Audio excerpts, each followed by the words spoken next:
What's up, guys? It's Aaron from the 30-Day No Porn Challenge, and in this video I wanted to talk about how to make an impact. So honestly, you gotta, first of all, this is just part of what it takes to make an impact. This is just one aspect of it. There's a lot more to it, but I believe something that was really valuable that I learned that I'm going to start putting into practice more is having a team, like not doing the minimum wage things and just having a team, paying somebody to do, the little things in your business that you don't want to do.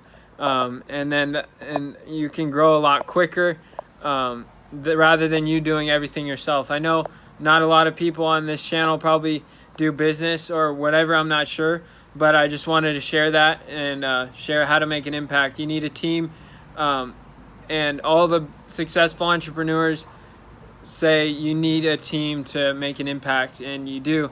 You need to have somebody that's doing the smaller things or the things that you don't enjoy so that you can focus on your Michael Jordan level talent.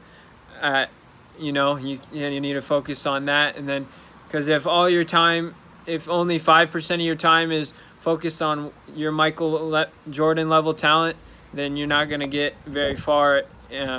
But if you have other people helping you with that, you're going to go a lot further. So thank you so much. God bless. I know this might not have been relevant to most of my subscribers, but I thought I'd share it anyways. I was inspired by that, and I learned something new, so I thought I'd share it. God bless. Have a great rest of your day, and subscribe, hit that notifications bell for more videos. Talk to you later, guys.